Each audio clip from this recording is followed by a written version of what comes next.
এমন এক ফাঁদ যেখানে টোপ হিসেবে ব্যবহৃত হন সুন্দরী তরুণীরা, যার নাম হানি ট্র্যাপ। এই চক্রের প্রধান টার্গেট সমাজের প্রতিষ্ঠিত ব্যক্তি ও ধর্নাঢ্যরা, যারা বিপুল অর্থবিত্তের মালিক। দেশ ও দেশের বাইরে থেকে অফলাইন এবং অনলাইন উভয় মাধ্যমেই সক্রিয় থাকে এসব চক্র। বিভিন্ন প্রলোভনে ফাঁসিয়ে ভুক্তভোগীদের থেকে দিনের পর দিন তারা হাতিয়ে নিচ্ছে লাখ লাখ টাকা।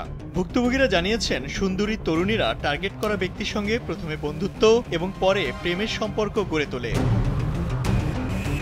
মূলত চরিত্রহীন বিত্তশালীদের সামনে যৌনতার ফাঁদ পাতেন তারা। প্রথমে ইন্টারনেটে ভিডিও কলে খোলামেলা আলাপচারিতার ভিডিও রেকর্ড করে জিম্মি করে ফেলে। আবার অনেক ক্ষেত্রে সম্পর্ক আরও গভীর করে রুম ডেটের জন্য ডেকে নিয়ে বাসাবাড়িতে জিম্মি করে হাতিয়ে নেয় মোটা অঙ্কের টাকা। সূত্র বলছে, ভিডিও কলে অপ্রীতিকর অবস্থায় কথা বলার সময় রেকর্ড করে জিম্মি করা তরুণীরা অনেকেই দেশের বাইরে অবস্থান করে। তারা টার্গেট ব্যক্তির ফেসবুকের অনেককে ফ্রেন্ড তালিকায় যুক্ত করে নেয়। অনেক ক্ষেত্রে টার্গেট ব্যক্তির স্ত্রী সন্তানদের সঙ্গেও ফেসবুকে যুক্ত হয়ে যায় তারা। পরে টার্গেট ব্যক্তির কাছ থেকে দাবি করা হয় বিপুল অঙ্কের টাকা, আর টাকা না পেলে এসব ছবি ও ভিডিও তার স্বজনদের কাছে ছড়িয়ে দেওয়ার ভয় দেখানো হয়। এভাবে হাতিয়ে নেওয়া টাকার একটি অংশ বাংলাদেশের চক্রের সদস্যরা হুন্ডি ও ক্রিপ্টোকারেন্সির মাধ্যমে দেশের বাইরে থাকা ওসব তরুণীদের কাছে পাঠিয়ে দেয়। আইন শৃঙ্খলা বাহিনীর সদস্যরা বলছেন, সুন্দরী নারীদের এ ফাঁদে বেশি পা দিচ্ছেন 20 থেকে 50 বছর বয়সের পুরুষরা। শুধুমাত্র সিআইডির সাইবার পুলিশ সেন্টারে মাসে এ সংক্রান্ত গড়ে 30টির বেশি অভিযোগ জমা পড়ে। প্রশ্ন হলো, এই ট্র্যাপ থেকে মুক্তির উপায় কি? প্রযুক্তিবিদরা বলছেন, হানি ট্র্যাপ এক ধরনের অপকৌশল। প্রযুক্তি ব্যবহারে সচেতন না হলে শুধু আইন প্রয়োগ করে এটা বন্ধ করা সম্ভব নয়।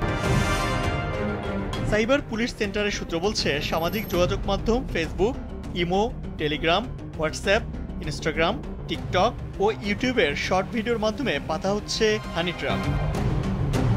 প্রতিদিনই ভুক্তভোগীদের কাছ থেকে আসছে অসংখ্য অভিযোগ। যদিও বেশিরভাগ ভুক্তভোগী মামলা করা ছাড়াই হানি ট্র্যাপের মতো সমস্যা থেকে মুক্তি চান। এখান থেকে নিস্তার পেতে প্রযুক্তি ব্যবহারে সচেতনতার কোনো বিকল্প নেই বলে মনে করছে সাইবার অপরাধ নিয়ে কাজ করা বিশেষজ্ঞরা। হানি ট্র্যাপের বেশিরভাগ ভুক্তভোগীর সঙ্গে কথা বলে জানা যায়, তারা প্রযুক্তি সম্পর্কে খুব একটা অবগত নন, আর এই সুযোগকে সহজেই কাজে লাগাচ্ছে চক্রগুলো।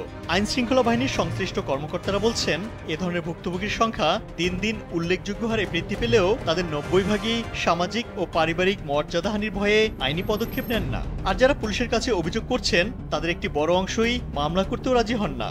অপরাধ বিশ্লেষকরা বলছেন, প্রতিনিয়ত আমরা সাইবার জগতে প্রবেশ করছি। বিভিন্ন বয়সের ইন্টারনেট ব্যবহারকারীও বাড়ছে, কিন্তু সাইবার সিকিউরিটির সচেতনতা বিষয়ে আমাদের কোনো জ্ঞান নেই। ফলে এমন পরিস্থিতি দিন দিনই বাড়ছে।